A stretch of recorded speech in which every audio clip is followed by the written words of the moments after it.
always make sure the sun is on your face instead of behind you. Okay. Hey guys, it's Catherine and Bobby. We're here at the Baker Creek Spring Planting Festival and we are in the seed store right now. They are doing a $2 seed sale. This place is packed and we are having tons of fun. So just wanted to show you a little bit of what's going on here. So we've got seeds. Alright, so we'll check in with you here in a bit. Bye. Alright, so we just wanted to show you a little bit around Baker Creek here. So we've got their gardens down here, beautiful. We've got the Ozark Hotel here in the background. And the Baker Creek Seed Company store, we just went in there and we picked up some seeds. I picked up seeds for a friend upon request. So we will take you around and show you different areas here.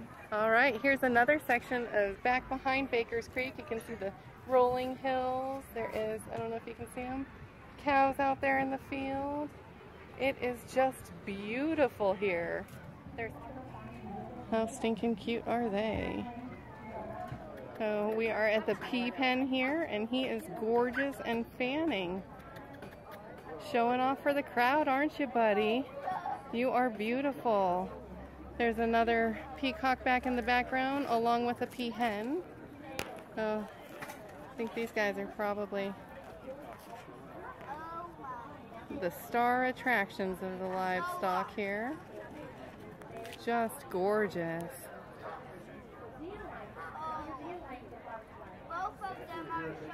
Yeah. We are up close and personal. Hello, pretty boy.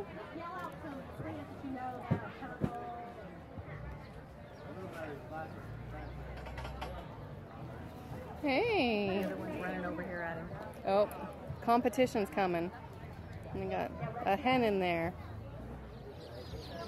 We've got like this. Pools full of chicks. And my favorite, pools full of ducklings.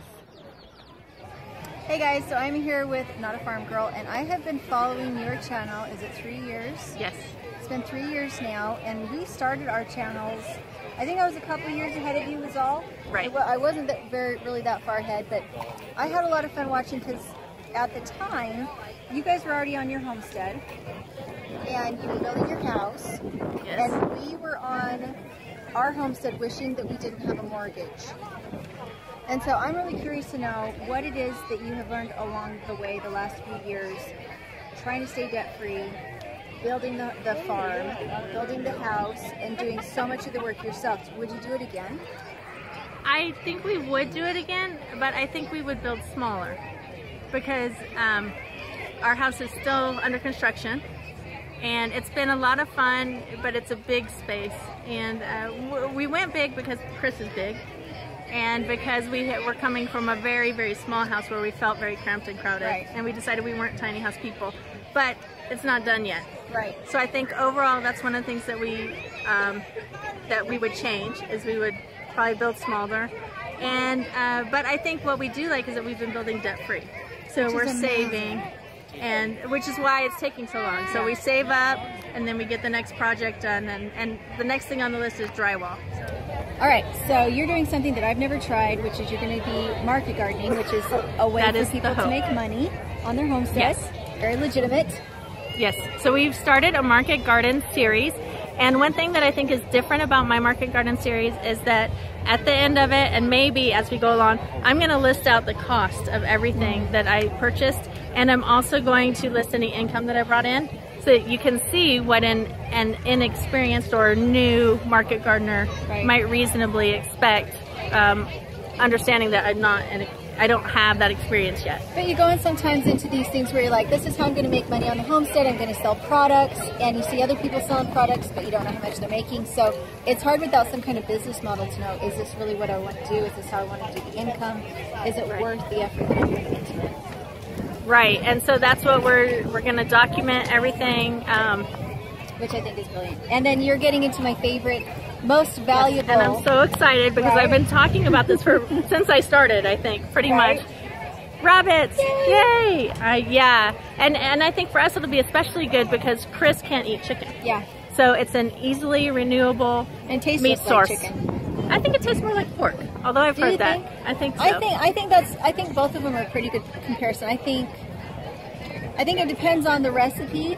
We seem to be able to disguise it kind of as either one. Yeah.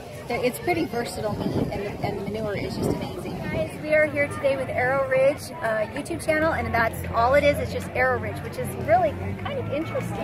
It's kind of like Dirtpatcheaven. You're like, where did that come from? Yeah. So where is your homestead, and why are you doing what you're doing? We're about 40 minutes east of Kansas City, and we are just starting our farm, starting a small farm, and we're capturing it on video.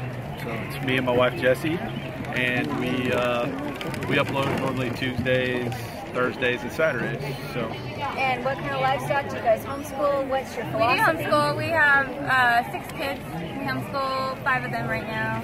We have a lot of chickens. We hope to get into rabbits and turkeys and maybe a dairy cow sometime down the line, maybe some pigs. But we are really just starting out right now. Hey guys, so you might remember Farm Alarm from the collaboration we did a couple months ago talking about the importance of a homestead with children and a homestead in children's lives and chores and the balance that it gives us as a family. And so these guys are the ones that started that collaboration. Super fun, so make sure to go check out that playlist.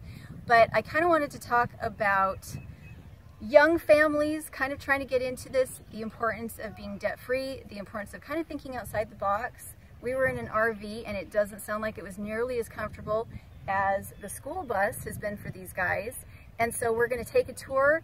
You're going to talk a little bit about your philosophy, why you chose to do this, especially with a young family. Why did you feel comfortable to be able to take on this kind of challenge adventure? Well, our family is young. It's a small family. We only have 1 child.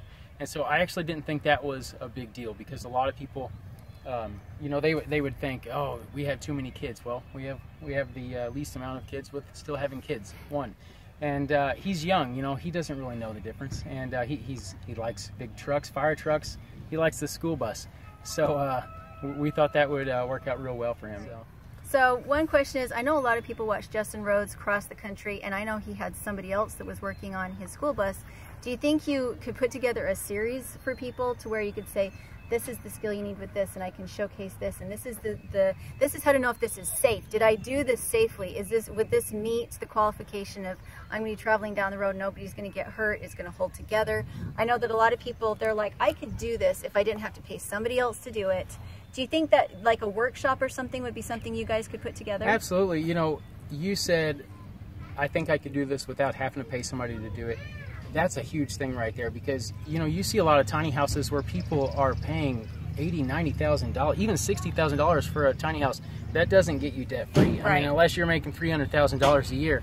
And most people that want to move into a tiny house aren't making $300,000 a year. So, you know, you can do this yourself. And yes, we could put some workshops together for sure. But one thing that I like to do as a philosophy or a motto is what you might think is logic, reason, and strategy. So as long as it fits into those 3 categories, you know it's going to be safe. Right. And you're going to get the project done. Are we videoing? Busted as a fair weather fan right there.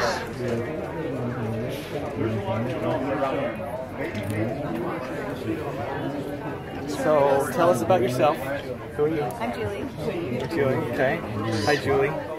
And you're from? Idaho. Idaho, okay. We're here with world famous Doug. Right. Who's also silhouetted. Can't get out of the silhouette. Hey guys, here we are today with Handyman 2Es, and he is a solar panel expert. He lives with it. His family lives with solar. They have appliances with solar.